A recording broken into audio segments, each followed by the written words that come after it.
Howdy fellas, the long-awaited science fiction adventure game No Man's Sky is finally here. So, was it worth waiting for?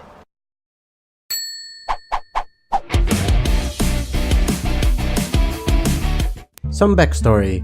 The idea of No Man's Sky was initially conceived by Sean Murray during the development of 2012's Joe Danger 2.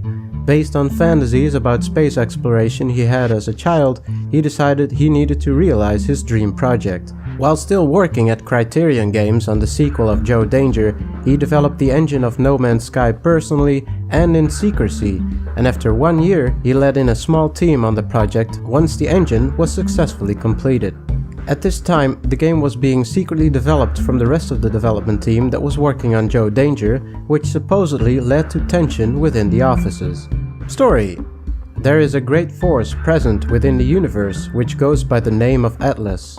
What exactly it is something you gradually uncover by traveling deeper towards the core of the galaxy. Graphics: No Man's Sky sports underwhelming and inconsistent graphics. Most planets are filled with a large variety of greenery, caves, wildlife and structures, yet despite the variety of environments, the overall look is mediocre at best. This is mostly caused by the constant loading in of new areas when traveling by ship from planet to planet. Eventually, when you settle down on a planet and give the game some time to load in your immediate surroundings, the game looks passable, but not remotely groundbreaking. No impressive lighting effects, animations or highly detailed textures. No fascinating structures to uncover, most structures are copy-paste with similar interiors. Other alien NPCs look pretty dreadful as well. But that's not to say all of No Man's Sky is unappealing to the eye. When traveling from planet to planet through space, the game suddenly looks very convincing and even impressive. Unfortunately, the overall graphical quality of No Man's Sky is nothing to write home about.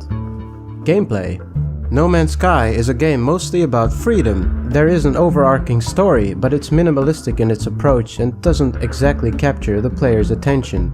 Instead, you spend most of your time mining planets for resources, exploring the planets for beneficial blueprints, analyzing wildlife found throughout the galaxy, and finally gathering goods to sell in trade. It's entirely possible to simply land on whatever planet interests you within a certain solar system and explore a way to gain helpful materials that are needed in crafting. There are over 18 quintillion planets to explore, all of which are randomly generated and range from lush green worlds to ash-covered barren landscapes. With earned money, you can buy crafting materials and purchase different ships. The biggest difference between the ships is the aesthetics and the inventory space, which allows you to naturally store more items as well as upgrades, essentially creating the opportunity to expand and improve the effectiveness of your ship. The blueprints necessary for these upgrades are randomly scattered throughout the world, gained by completing minor tasks or by exploring various locations of note on each planet. Blueprints also exist to enhance your own capabilities, such as improved running stamina or faster mining of materials. On most planets there are alien NPCs that can be interacted with to gain resources and favors, or even learn new words. By learning new words, you can gradually dissolve the language barrier that exists to ease communication. Other entities are sentinels, floating robots tasked with preserving the state of planets. They will try and kill you if you harvest too many precious materials, and are one of the more common combat encounters you will have when venturing on land. No Man's Sky also features space combat, making room for dogfights with pirates from time to time. Lastly, there are many points of interest scattered throughout all planets, ranging from old alien ruins to abandoned shelters.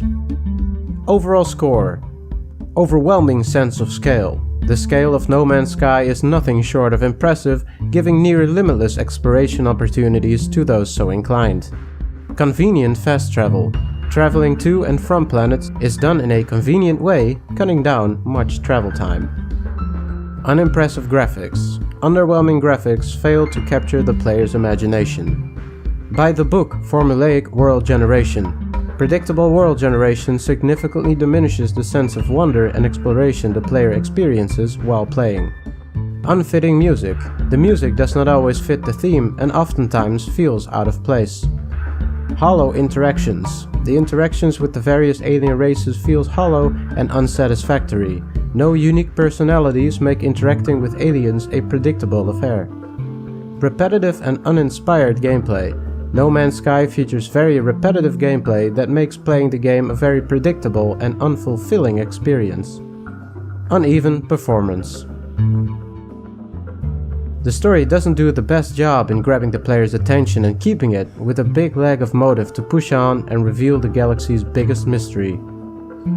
Boring combat. Combat lacks meaningful impact and is not particularly engaging to partake in, both on and off planet. Clunky UI and sluggish controls. The UI has a clunky feel to it, and overall the game itself has fairly sluggish movement when out of a spaceship. Closing words. At first, No Man's Sky was everything I wanted it to be. I felt free to go about my business and explore the universe, engage in dogfights and build up my wealth by mining and engaging in various activities. Yet after a few hours, the whole experience quickly turned into something hollow, when I realized that most gameplay elements lack meaningful depth. No matter what planet I went to or what NPC I talked to, eventually it became predictable, and it severely diminished my fun when playing the game. I honestly feel this game has been hyped too much and released too early. The basic template and concept Hello Games has created is fantastic, but I can't help but feel this game should have had a few more years of development to truly do justice to its awesome concept. Is it worth it? Whether you like space games or not, in my honest opinion, the full price of €60 is too expensive for the depth of gameplay given. When the game drops in price and you are looking for a space sim without much challenge or purpose, then this game may be for you. My name is SirDutchie, thanks a lot for watching. I wish you, as usual, a fantastic day.